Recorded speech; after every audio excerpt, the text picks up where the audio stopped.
अपना पक्का घर मिल रहा है, शौचालय मिल रहा है, साफ पानी का नल मिल रहा है। यही किसान है जिसे बिजली के मुफ्त कनेक्शन, गैस के मुफ्त कनेक्शन, ये बहुत बड़ा लाभ हुआ है। हर साल आयुष्मान भारत योजना के तहत 5 लाख रुपए तक के मुफ्त इलाज की सुविधा ने आज मेरे छोटे किसान के जीवन की बहुत बड़ी चिंता कम की है। 90 पैसे प्रतिदिन, यानी एक चाय से भी कम कीमत, 90 पैसे प्रतिदिन और 1 रुपया महीना के प्रीमियम पर बीमा, ये मेरे किसानों के जीवन में बहुत बड़ी ताकत है।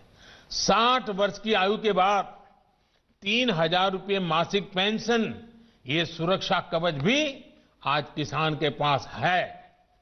साथियों, आजकल कुछ लोग किसान की जमीन की चिंता करने का दिखावा कर रहे हैं।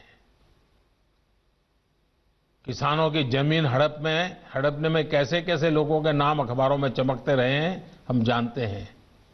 ये लोग तब कहां थे जब मालिकाना दस्तावेज के अभाव में किसानों के घर और जमीन पर अवैध कब्जे हो जाते थे।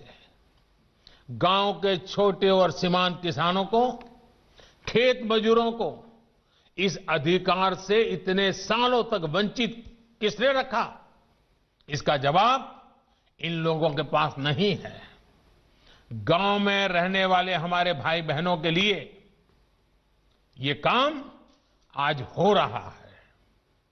अब गांव में किसानों को उनके मकान का, जमीन का नक्शा और कानूनी दस्तावेज दिया जा रहा है। टेक्नोलॉजी की मदद से स्वामित्व योजना के बाद अब गांव के किसान को भी जमीन और घर के नाम पर बैंक से कर्ज मिलना आसान हुआ है। साथियों, बदलते समय के साथ अपनी अप्रोच का विस्तार करना भी उतना ही जरूरी है। हमें 21वीं सदी में भारत की इस कृषि को आधुनिक बनाना ही होगा और इसी का बीड़ा देश के करोड़ों किसानों ने भी उठाया है और सरकार भी उनके साथ कंधे से कंधा मिला करके आगे बढ़ने के लिए कृत संकल्प है। आज हर किसान को यह पता है कि उसकी उपज का सबसे अच्छा दाम कहां मिल सकता है। पहले क्या होता था कि अगर मंडी में बेहतर दाम नहीं मिलते थे या फिर उसकी उपज को दोयम दर्जी का बताकर खरीदने से इनकार कर दिया जाता था, तो किसान मजबूरी में औने पौने दामों पर अपनी उपज बेचने को मजबूर रहता था।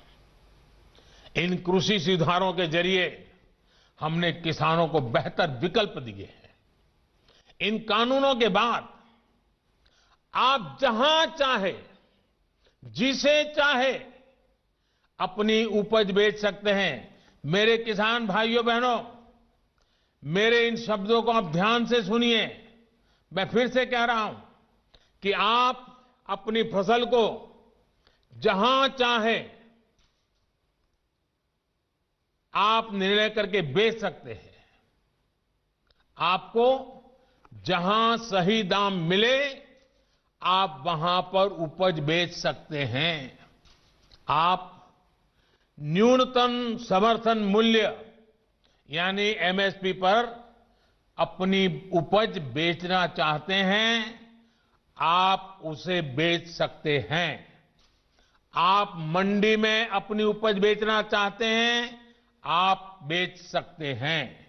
आप अपनी उपज का निर्यात करना चाहते हैं, आप निर्यात कर सकते हैं। आप उसे व्यापारी को बेचना चाहते हैं, आप बेच सकते हैं। आप अपनी उपज दूसरे राज्य में बेचना चाहते हैं, आप बेच सकते हैं।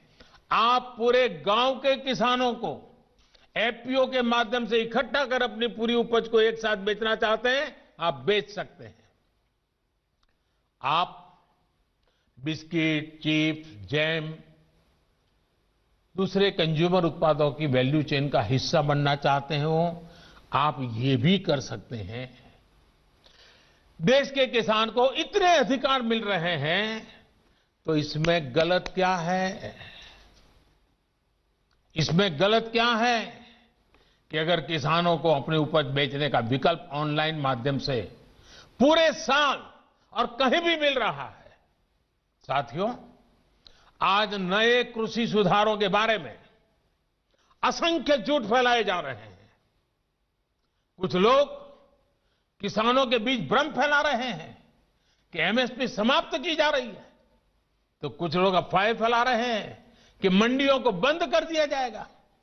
मैं आपको फिर ध्यान दिलाना चाहता हूं कि इन कानूनों को लागू हुए कई महीने बीत गए हैं। क्या आपने देश के किसी एक कोने में एक भी मंडी के बंद होने की खबर सुनी है? जहां तक एमएसपी का सवाल है, हाल के दिनों में सरकार ने बहुत सी फसलों का न्यूनतम समर्थन मूल्य भी बढ़ा दिया है। ये कृषि सुधारों के बाद भी हुआ है, नए कृषि कानूनों के बाद भी हुआ है। इतना ही नहीं, जो लोग किसानों के नाम पर बात करते हैं ना, ये जो आंदोलन चल रहा है उसमें कई सच्चे और निर्दोष किसान भी हैं। ऐसा नहीं है कि सब वो राजनीतिक विचारधारा वाले तो सिर्फ नेता हैं, बाकी तो भले भाले किसान हैं। उनको जाकर के सीक्रेटली पूछोगे कि भाई आपकी कितनी जमीन है, क्या पैदा करते हो, इस बार बेचा कि नहीं बेचा, तो वो भी बताएगा हाँ वो एमएसपी में बेच करके आया। और जब एमएसपी में खरीदी चल रही थी ना, तब वो आंदोलन को उन्होंने ठंडा कर दिया था, क्योंकि उनको मालूम था कि अभी जरा किसान मंडी में जाके के माल बेच रहा है। वो सब बिक्री हो गई, काम हो गया, फिर उन्होंने आंदोलन शुरू किया। साथियों, वास्तविकता तो ये है कि बढ़े हुए न्यूनतम समर्थन मूल्य एमएसपी पर सरकार ने किसानों की उपज की रिकॉर्ड स्तर पर खरीदी की है, और वो भी नए कानून बनने के बाद। और एक अहम बात, इन कृषि सुधारों से सरकार ने अपनी जिम्मेदारियां बढ़ाई है। उदाहरण के तौर पर एग्रीमेंट फार्मिंग की बात ही ले लीजिए। कुछ राज्यों में ये कानून, ये प्रावधान कई सालों से हैं, पंजाब में भी है। वहां तो प्राइवेट कंपनियां एग्रीमेंट करके खेती कर रही है।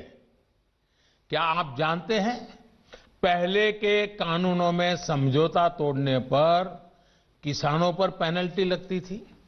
मेरे किसान भाइयों को भी ये किसी ने समझाया नहीं होगा, लेकिन हमारी सरकार ने ये सुधार किया और ये सुनिश्चित किया कि मेरे किसान भाइयों पर पेनल्टी या किसी तरह का जुर्माना नहीं लगेगा। साथियों, आप ये भली भांति जानते हैं कि पहले अगर किसी कारणवश किसान मंडी नहीं भी जा पाता था, तो वो क्या करता था? वो किसी ट्रेडर को अपना माल बेच देता था। ऐसे में वो व्यक्ति किसान का फायदा ना उठा पाए, उसके लिए भी हमारी सरकार ने कानूनी उपाय किए हैं। खरीदार समय से आपका भुगतान करने के लिए अब कानूनन बाध्य है। उसे रसीद भी काटनी होगी और 3 दिन के भीतर भुगतान भी करना होगा। नहीं तो ये कानून किसान को शक्ति देता है, ताकत देता है, वो अधिकारियों के पास जाकर कानूनी तंत्र का सहारा लेकर अपना पैसा प्राप्त कर सके। ये सारी चीजें हो चुकी हैं, हो रही है। खबरें आ रही हैं कि कैसे एक एक करके हमारे देश के किसान भाई इन कानूनों का फायदा उठा रहे हैं। सरकार किसान के साथ हर कदम पर खड़ी है। किसान चाहे जिसे अपनी उपज बेचना चाहे, सरकार ने ऐसी व्यवस्था की है कि एक मजबूत कानून और लीगल सिस्टम किसानों के पक्ष में खड़ा रहे। साथियों, कृषि सुधारों का एक और अहम पक्ष भी ये है के लिए समझना जरूरी है। अब जब कोई किसान के साथ एग्रीमेंट करेगा तो वो ये भी चाहेगा कि उपज अच्छी से अच्छी हो। इसके लिए एग्रीमेंट करने वाला किसानों को अच्छे बीज, आधुनिक तकनीक, अत्याधुनिक उपकरण, विशेषज्ञता ये हासिल करने में मदद करेगा ही करेगा, क्योंकि उसको तो उसे रोजी रोटी उसमें है। अच्छी उपज के लिए